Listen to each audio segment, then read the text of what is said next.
अपने महानगर नगर निगम का जो हमारा एरिया है उसमें तो 22,000 वोट जीते हुए, ठीक है, वो ठीक है, 10-12 हज़ार की लीड वो कम हुई जरूर, लेकिन अयोध्या नगर निगम में हमें जिस तरह से लोगों का प्यार समर्थन मिला है भारतीय जनता पार्टी का, वो एक प्रकार से कंटिन्यूएशन की स्थिति में। अयोध्या में विकास कार्यों से प्रभावित होकर कोई रोज़ जैसी मुझे नहीं लगता कि कहीं कोई बात है। मैं तो जिस समय पूरा नगर टूटा हुआ था, सड़कें टूटी हुई थी, उस समय चुनाव जीत कर आया था और इस बार भी नगर निगम की जनता ने बहुत प्यार आशीर्वाद हम लोग को दिया है।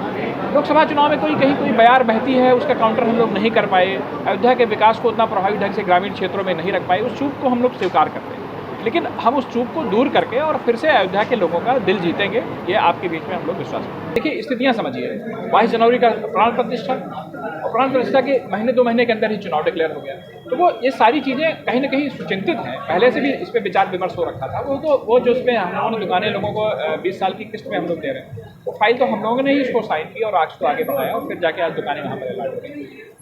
आप सोचो, अयोध्या के लोगों का हित हम लोगों के नज़र में सर्वोपरि है और उस पर भी पहले भी कार्य होते रहे। वह प्रक्रिया चुनाव आचार संहिता चूंकि बहुत लंबी चली, वो उस कारण से बाधित थी, अब आचार संहिता हट गई है, तो चाहे आवागमन की असुविधा को देखते हुए, चाहे दुकानों के अलॉटमेंट को देखते हुए, चाहे मुआवजा की स्थिति को देखते हुए, अधिग्रहण की स्थितियों को देखते हुए,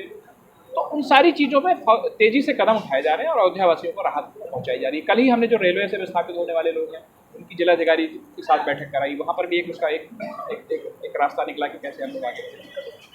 भारतीय जनता पार्टी के लोग, उत्तर प्रदेश शासन के लोग, हम लोग अयोध्या के लोगों के प्रति अतिरिक्त संवेदनशील हैं और उनकी जो भी समस्याएं हैं उसको हम लोग समय समय पर पार्टी नेतृत्व को भी उससे परिचित कराते रहते हैं और उसका समाधान भी हम लोग उनको देते रहते हैं।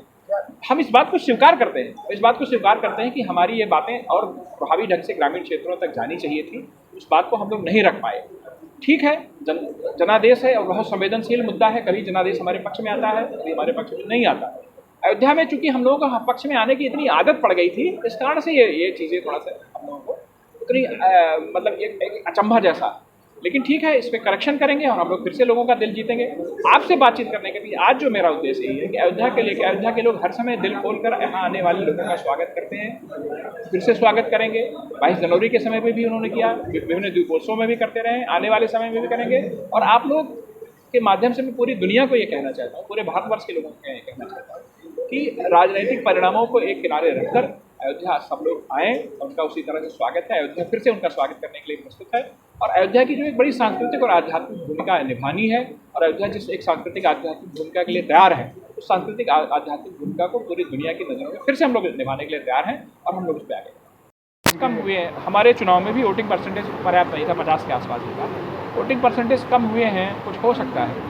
मैं मानता हूँ, मैं अपनी भी चूक स्वीकार करता हूँ कि हमने 1 साल के विकास कार्यों का या हमको जो जनादेश मिला था उतना हमको जनादेश संसदीय चुनाव में नहीं मिला। मैं अपनी भी चूक को स्वीकार करता हूँ और जो जनता का आदेश है उसको सिरोधार्य करते हैं, उसमें करेक्शन के लिए हम लोग उसमें सुधार के लिए हम लोग एकदम प्रस्तुत हैं और हमारा नगर निगम प्रस्तुत है और हम लोग सुधार करके फिर से उनका दिल जीतेंगे। और विपक्षी पार्टी, मैं आपके माध्यम से कहना चाहता हूँ, विपक्षी दल इस मुगलाते में न रहें कि अयोध्या में कहीं कोई भारतीय जनता पार्टी और हमारे विचार परिवार को जिस तरह से यहाँ के लोग प्रेम करते रहे हैं, हम उनका प्रेम और विश्वास फिर से अर्जित करेंगे और फिर से भारतीय जनता पार्टी यहाँ पर